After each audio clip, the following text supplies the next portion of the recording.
আসলে আমরা সবাই এখানে একত্রিত হয়েছি কিসের জন্য বলেন তো সবাই? ইলম অর্জন করার জন্য, তাই না? আমরা সবাই কিসের জন্য আসছি এখানে? তো ইলম অর্জন করতে গেলে আপনি এমনি একটা পাঞ্জাবি আপনি মাথায় দিয়ে বা একটা কিতাব নিয়ে আসে বসলেই কি ইলম পাবেন নাকি আরো কিছু করা আছে? আপনি মাছ ধরতে গেলেই তো কিছু প্রিপারেশন লাগে, জাল লাগে, খাবার লাগে, যে মাছ ধরতে হবে। ইলম অর্জন করার জন্য কিছু প্রস্তুতি আছে। এর মধ্যে 1 নম্বর যে প্রস্তুতি সেটা হলো बिठा दो अपने हस्ती को अगर कुछ मर्तबा चाहो ঠিকানা হাত में मिलके গুলগুজ্জা। প্রথম কাজ হলো নিজেকে মিটাই দিতে হবে। প্রথম কাজ কি করা লাগবে? বিঠা দো আপনি হস্তি, নিজের মধ্যে যে হস্তি আছে, অস্তিত্ব আছে, এটা মিটাই দিতে হবে। कि दाना हाथ में मिलके গলে গুলজার হয়। যেমন একটা বীজ মাটিতে রাখার পরে সেই বীজটা মাটির মধ্যে কি হয়ে যায়? বীজটা কি শক্ত হয়ে থাকে নাকি? প্রথমে বীজটা বিলীন হয়ে যায়, গলে যায় না বীজটা? আমরা যে বীজ মাটিতে রাখি সেই বীজটা কি ওইরকমই থাকে? কি হয়ে যায় বীজটা? কিছুদিন মাটির সঙ্গে থাকতে থাকতে বীজটা একদম কি হয়ে যায়? বিলীন হয়ে যায়, মাটির সঙ্গে মিশে যায়, পচে যায়। এরপরে হঠাৎ আল্লাহ তাআলা সেখান থেকে সবুজ গাছ তুলে দেন, তাই না? এবং আস্তে আস্তে সেই গাছটা বড় হয়, ফুলে ফলে সবজি তৈরি হয়। এটাই বড়রা বলছেন যে মিঠা তো আপনার হাস্তি কো আগার কুছ মর্তবা চাও, যদি কিছু মর্যাদা চাও, মূল্য চাও, তাহলে নিজের অস্তিত্বকে বিলীন করবে। নিজের অস্তিত্বকে বিলীন কোথায় করবেন, কেন করবেন? নিজের অস্তিত্বকে বিলীন করার অর্থ হলো ইলমের জন্য আমার কোনো কিছুই লাগবে না। ইলমের অর্জন করার জন্য উস্তাদের সামনে, কিতাবের সামনে আমি আর দুনিয়ার কোনো টাকা যা, দুনিয়ার কোনো চাহিদা কি চাহিদা না। পড়াটাই আমার লক্ষ্য, ইলমটাই আমার মূল উদ্দেশ্য, আর কোনোটাই আমার উদ্দেশ্য না। আমাদের বড়দের আপনারা ইতিহাস দেখবেন, তাহলে মধ্যে এখন হাজার মুরব্বীরা আছে, গেছে তো গেছে, আর বাড়ির দিকে খেয়ালও করে না। বাড়ি থেকে চিঠি গেছে, সে চিঠি খুলে তারা পরে বলে চিঠি গেছে, সে চিঠি তোষকে গেছে, রেখে গেছে। বছরের শেষে বা 2 বছর 4 বছর পরে সে চিঠিগুলো বের করছে, পরে দেখা গেছে যে একটা চিঠিতে খবর আছে তার চাচা মারা গেছে, একটা চিঠিতে খবর আছে দাদা মারা গেছে, একটা চিঠিতে খবর আছে মা মারা গেছে। কথা বুঝছেন? ওই চিঠি পড়ে বাপ মা বা যারা মারা গেছে তাদের জন্য দোয়া করে, ওস্তাদের কাছে দোয়া নিয়ে তারপরে বাড়ি ফিরতে পারছে। আমি এটা বলতে চাচ্ছি যে এলেমের জন্য সব বিলীন করে একমাত্র এলেমের জন্য ওয়াক্ফ থাকে। এলেমও চান, আবার সুন্দর পাঞ্জাবি জামাও চান, এলেমও চান, মোবাইলও চান, এলেমও চান, ঘোরাফেরাও চান, এলেমও চান, আবার সব কিছুই আপনাকে ঠিক রাখতে চান, স্বাস্থ্য সব কিছুই ঠিক রাখবেন, এটা সম্ভব না। কারণ আল ইলমু বাখিল, এলেম খুবই কৃপণ। এলেম এত কৃপণ যে এলেম ততক্ষণ পর্যন্ত কোনো মানুষকে তার কিঞ্চিত দেয় না ততক্ষণ না মানুষ তার পরিপূর্ণতা এলেমকে দেয়। মানুষ যখন পরিপূর্ণতার এলেমকে দেয় তখন এলেম তার সামান্য সেই মানুষকে দেয়। এটা বুঝতে হবে ভালো করে। আপনি সব কিছু ঠিক রেখে একটু এলেম অর্জন করবেন, এটা হবে না।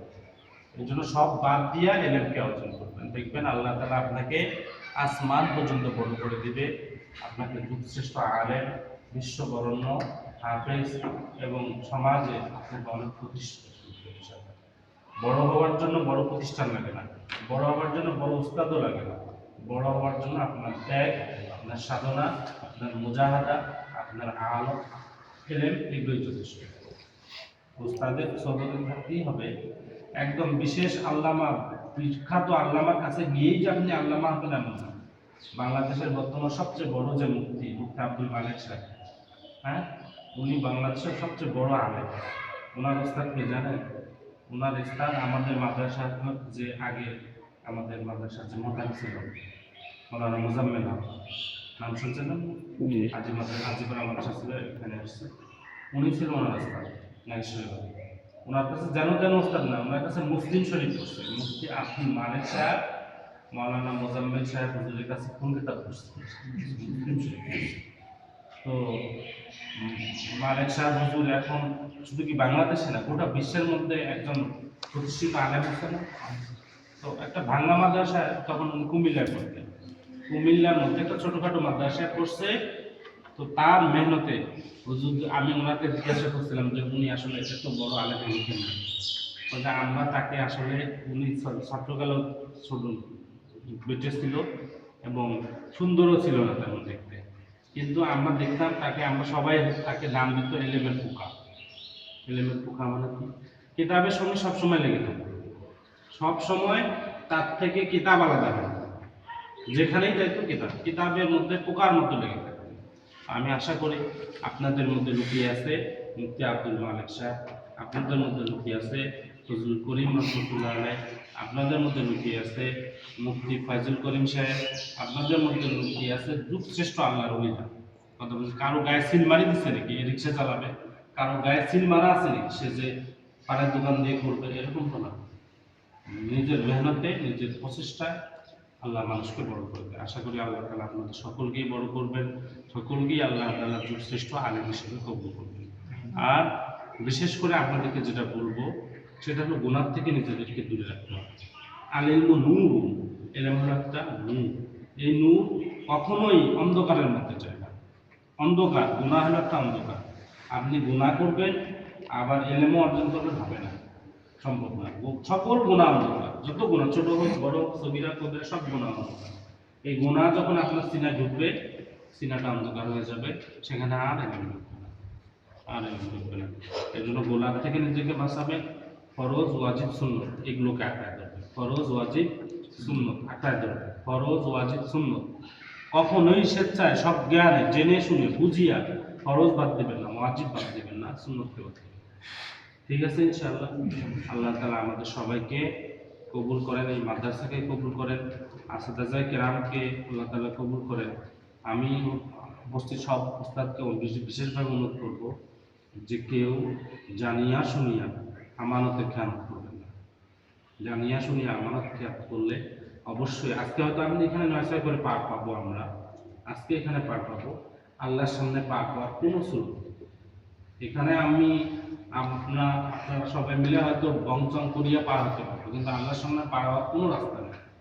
ধরতে হবে, যদি আখিরাতকে বিশ্বাস করেন, আল্লাহকে বিশ্বাস করেন, আমানত যার যতটুকু আছে ততটুকু হক আদায় করে ছাত্রদেরকে তৈরি করেন।